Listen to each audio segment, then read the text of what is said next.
Este podcast é produzido e apresentado pela Rádio Assembleia de Minas Gerais. Você ouve agora Politiza, um podcast para mostrar que tudo é política, mesmo quando parece que não é. Não vai existir planeta se não existir qualquer possibilidade de vida, de ter as águas, de ter a terra, de ter as montanhas gerais como sujeito de direito.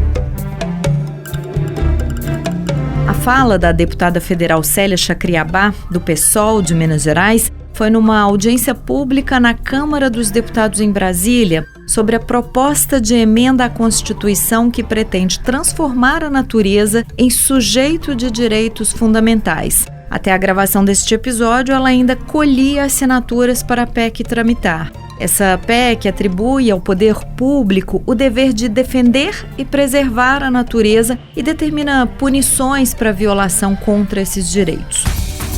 Outra mulher, também de Minas Gerais, defende essa mesma causa no Legislativo do Estado. A deputada Leninha, do PT. Ela conseguiu as adesões necessárias para a PEC com o mesmo teor tramitar na Assembleia Legislativa de Minas. A proposta determina que o Estado adote medidas para impedir a extinção de espécies, a destruição de ecossistemas e a alteração permanente de ciclos naturais. Para que a gente tenha garantias de que o nosso ecossistema, a nossa biodiversidade seja preservado pela sociedade. O que essas duas parlamentares mineiras estão fazendo está inserido numa das faces da luta pela preservação ambiental que tem cara de mulher. Em 2024, a Organização das Nações Unidas já chamava atenção para esse protagonismo das mulheres no ativismo ambiental e o impacto das mudanças climáticas sobre elas. O relatório divulgado pela ONU afirma que até 2050, a crise climática pode levar mais de 158 milhões de mulheres e meninas à pobreza, já que os extremos da natureza provocam aumento de conflitos, movimentos migratórios e políticas antidireitos. Essas situações extremas afetam todo mundo, é claro, mas o documento da ONU aponta que atingem de modo desproporcional mulheres e meninas. Mas elas não estão passivas diante dessa realidade. As mulheres estão na vanguarda do ativismo climático, lideram pesquisas, movimentos, cooperativas de agricultura familiar e projetos sociais. Este episódio do Politiza mostra um dos caminhos femininos relativamente novo no Brasil dessa mobilização, o dos direitos da natureza. A defesa é de que rios, florestas e serras sejam sujeitos de direitos, assim como são os seres humanos e os animais. Esse movimento pró-natureza acontece na sociedade e cresce também a cada dia na política. Eu sou Graziele Mendes e conversei sobre esse assunto com Marisa Rios, doutora em Direito pela Universidade Complutense de Madrid e mestra em Direito pela UNB, Universidade de Brasília, professora do mestrado e doutorado em Direito Ambiental e Desenvolvimento Sustentável da Dom Helder, líder do Grupo de Pesquisa Direitos da Natureza e Educação Ecológica e membro do Grupo de Pesquisa Estratégico da Pan-Amazônia. Ela é uma das mulheres que defendem uma relação menos predatória do ser humano com o meio ambiente por meio dos direitos da natureza e começa explicando como eles estão ligados às comunidades tradicionais.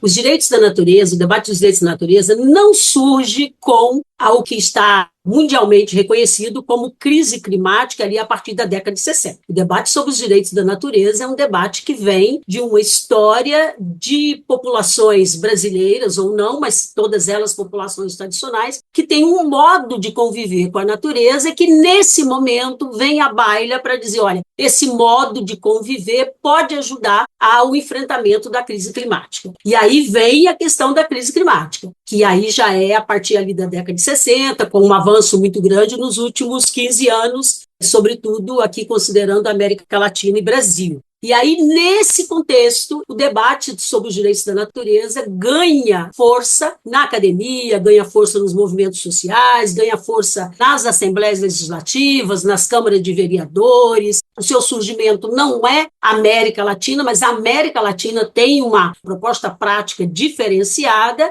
e isso vai chegar ao legislativo, vai chegar aos congressos nacionais, né, como, por exemplo, o Equador, que vai reconhecer, vai lá na sua Constituição e reconhece que a natureza é portadora de direitos. A Bolívia vai fazer o mesmo, outros países vêm discutindo isso, diversas leis infraconstitucionais surgiram nesse contexto. O Brasil tem uma história. Se você pega, por exemplo, 2017, 18, 19, começando ali pelo estado de Pernambuco, você tem municípios, por exemplo, como o município de Bonito, é o primeiro município no Brasil que vai lá e reconhece os direitos da natureza, e isso hoje já se alastrou por diversos municípios brasileiros, incluindo o município mineiro, que é o município do Cerro, que também fez isso em 2023. O que significa isso, do meu ponto de vista? Significa que o debate ganha lugar para dar conta da crise. Essa é a mudança.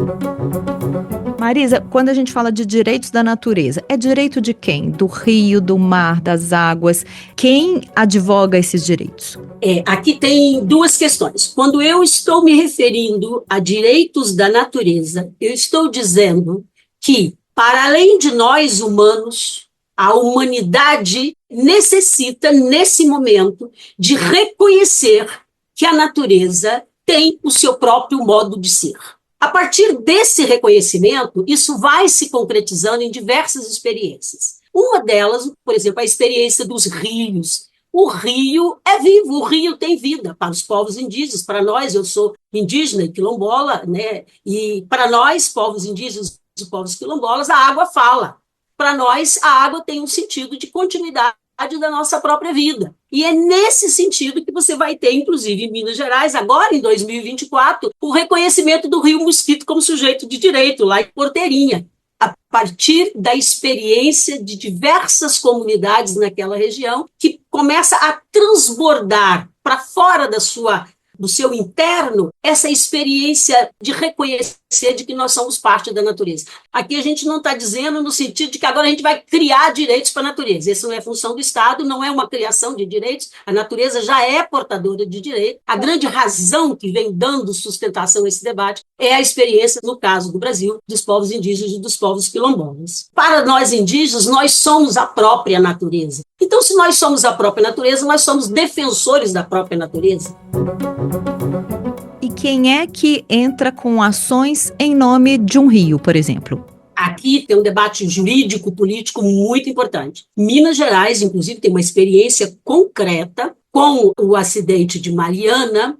Se ajuizou uma ação aqui em Minas Gerais, na Justiça Federal, hoje, na 6ª região, em nome do Rio Doce. O Rio Doce dizendo, estou morrendo. Fui severamente impactado, eu estou morrendo e comigo vai muita gente. Muitas pessoas irão comigo, porque, na verdade, o rio não consegue mais dar a resposta que ele tinha de cuidado de uma água potável, de saúde, de vida para a própria humanidade. E aí se ajuizou essa ação para o reconhecimento do Rio Doce, que para mim é uma das ações belíssimas, belíssimas. Apesar do judiciário não ter reconhecido os direitos da natureza, não foi em razão da não importância da natureza, mas foi em razão de que a responsabilidade para reconhecer direitos e para regulamentar direitos não é do sistema judiciário, é do sistema legislativo. Essa foi a razão. É aí que a gente chega, por exemplo, na experiência do Rio Mosquito, onde o próprio legislativo de 2 municípios consegue regulamentar e dizendo esse rio possui direito. E quem é que vai representar esses direitos? A própria comunidade vai representar esses direitos. Então, uma comunidade qualquer entra com uma ação em nome de um rio, por exemplo? Sim, sim. Você tem uma experiência da Finlândia muito interessante, onde o povo maori, para nós, como se fossem os nossos povos indígenas, conseguem, junto ao sistema judiciário daquele país, claro que é diferente do nosso, do reconhecimento da natureza e esse mesmo povo representando a natureza. Se você anda um pouquinho mais para frente, você tem uma experiência da Colômbia, ali em 2018. A Colômbia, 2018, 2019, toda a região colombiana, a região amazônica colombiana, é reconhecida como sujeito de direitos. Por quê? Porque a região colombiana, que faz parte do Amazônia, da Grande Amazônia, que são os 9 estados amazônicos, naquela ação específica, se reconheceu que ela é portadora de direito, Aí aqui já se reconheceu um pouquinho diferente, se reconheceu uma representação da própria sociedade civil, das comunidades tradicionais, do próprio poder executivo, que são hoje, né, os representantes legais daquele espaço natural para a preservação da sua própria vida. Marisa, só para eu entender, a senhora falou aí que depende de uma ação legislativa e não só jurídica. O que se tem hoje no Brasil? Na nossa Constituição Federal ainda não temos esse reconhecimento expresso. O que nós temos na nossa Constituição Federal é uma hermenêutica do 225 que tem no seu texto essa necessidade de que o meio ambiente é direito fundamental e, portanto, é preciso preservar. Mas, ao lado disso, em 2024, agora, tem um projeto de uma mulher, uma indígena, a Célia Chacriabá é uma indígena mineira. As primeiras mulheres violentadas no Brasil foram as mulheres indígenas. Mas a primeira mulher violentada da humanidade foi a terra. E se violenta a terra, violenta todas nós. Que é a deputada federal, que tem, então, uma PEC no Congresso Nacional para que a Constituição Federal faça uma mudança, uma pequena mudança no 225, para que a natureza seja reconhecida como portadora de direito. Isso não impede que as constituições estaduais, que os municípios façam as suas devidas regulamentações. Haja visto que no Brasil, vários municípios brasileiros já fizeram isso. No caso das Assembleias Legislativas, você tem, por exemplo, Santa Catarina, você tem o Pará, você tem vários, você tem Minas Gerais com uma PEC de 2024, cuja autora da PEC também é uma mulher, que é a deputada Leninha. Nós queremos preservar as águas, conservar a biodiversidade, já temos legislação votada nas câmaras municipais e agora nós queremos mobilizar a sociedade para que a gente comece com essas iniciativas do direito ao rio, o direito à serra, às montanhas, enfim, o direito à natureza, não só na legislação, mas na prática. Olha, a autora da PEC no Congresso Nacional é uma mulher indígena de Minas Gerais. A autora da PEC para o reconhecimento dos direitos da natureza na Assembleia Mineira é uma mulher. O que muda quando esse direito da natureza se torna lei, doutora Marisa? Muda a maneira de cuidar, porque aqui por trás está um princípio que, do meu ponto de vista, ele é muito caro, que é o princípio da proteção cuidadosa. Então, a Serra do Curral é importante para mim porque eu faço parte dela. Ela é importante para mim porque, na convivência entre ela e eu, nós temos uma harmonia. Então, a recuperação do princípio da harmonia entre a natureza e a humanidade, ela tem um ressignificado. E do ponto de vista jurídico, facilitaria ações favoráveis a recursos naturais? Facilitaria, mas o modo como você utiliza os recursos naturais, o modo como você faz, o princípio básico passa a não ser o lucro. O princípio básico é a proteção cuidadosa. Um poder econômico que, em primeiro lugar, vem o cuidado com o espaço. O resultado desse cuidado, aí é que é o lucro econômico, é o resultado do cuidado. Isso mudaria toda a lógica, por exemplo, de regramento, licenciamento ambiental e outros tipos de legislações? A depender do caso concreto. O primeiro ponto hoje é a coragem de reconhecer que nós somos natureza e que a natureza tem o seu próprio modo de ser. E reaprender, nós humanos, isso é educativo. Agora, isso do ponto de vista prático, nas realidades concretas, com toda certeza terá algumas modificações, uma ou outra modificação. O primeiro ponto não é esse. O primeiro ponto é a gente reconhecer. E aí, para mim, esse é o grande desafio do legislativo brasileiro, tanto das assembleias dos estados quanto do Congresso Nacional. Reconhecer sem medo. Depois, num processo educativo, vai se fazendo essa reaproximação da humanidade com a natureza, não pensando a natureza como um objeto puramente de exploração para o lucro, mas pensando a natureza como continuidade da nossa própria vida. A experiência de Porteirinha e de Serranópolis é muito interessante. Eles reconheceram, aqui foram 2 câmaras de vereadores, que reconheceram, incorporou, fez a mudança na lei orgânica dos respectivos municípios e agora esses municípios já estão se juntando para pensar como que a gente vai fazer a nossa reaproximação para cuidar melhor do rio Mosquito.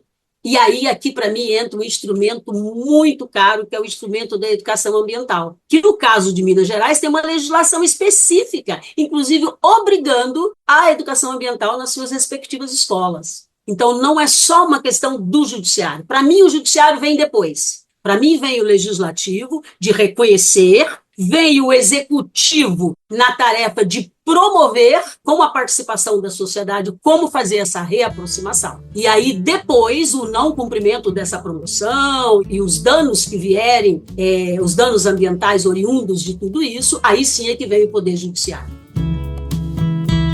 A senhora falou aí do papel das mulheres no legislativo. Qual é o papel das mulheres cientistas, em comunidades, nessa batalha pelos direitos da natureza? Como é que a senhora diria que tem sido o papel feminino nesse embate? Se tem diversas mulheres hoje no campo da ciência.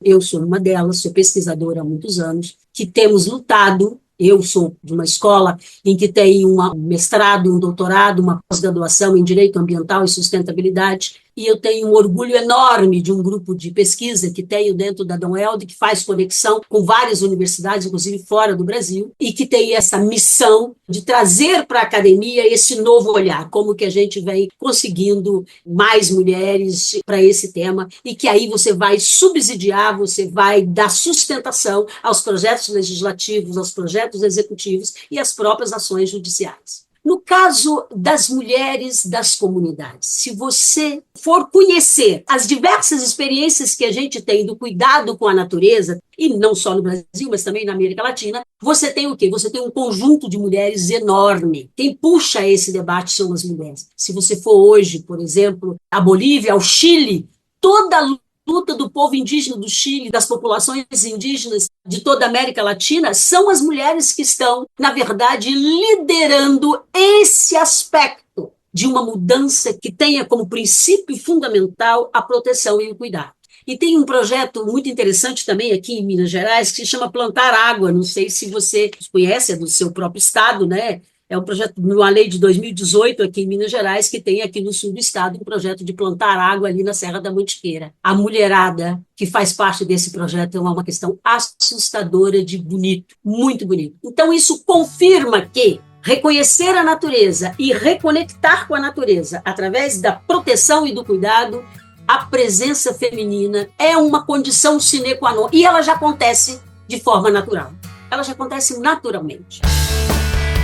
Eu estive em Roraima no final do ano passado, fui lá nos Yanomami e fui conhecer experiências de vários. Claro, Roraima tem 15 municípios, dos 15 municípios, 5 é população Yanomami. Eu fui em um dos municípios. Se você vai nos municípios, a presença feminina das mulheres indígenas na luta pela garantia, pela preservação do território é assustadora. É muito importante e muito bonita. Então eu penso que nesse momento a gente precisa celebrar essa resistência e esse cuidado que protege a humanidade, que protege a natureza e que, portanto, protege o nosso futuro. Porque se não fizermos agora, não teremos futuro.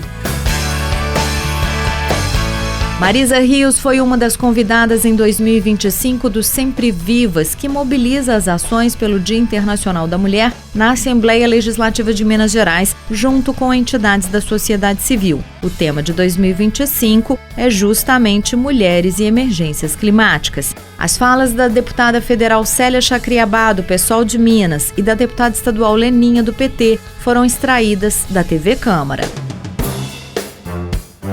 Eu sou Graziele Mendes, fiz roteiro, edição e apresentação deste episódio com a colaboração de Michele Assis na apuração, sonorização de Diego Olímpio, revisão de Rosângela Rabelo, identidade visual de Clarice Maia. Todos os episódios do Politiza estão na página da Rádio Assembleia, lmg.gov.br/rádio. Você também encontra o nosso podcast no seu tocador preferido. O Politiza está no Spotify, Deezer, Apple, Amazon Podcasts, Anchor, Radio Public e agora também no canal oficial da Assembleia de Minas, no YouTube. Este podcast é produzido e apresentado pela Rádio Assembleia de Minas Gerais.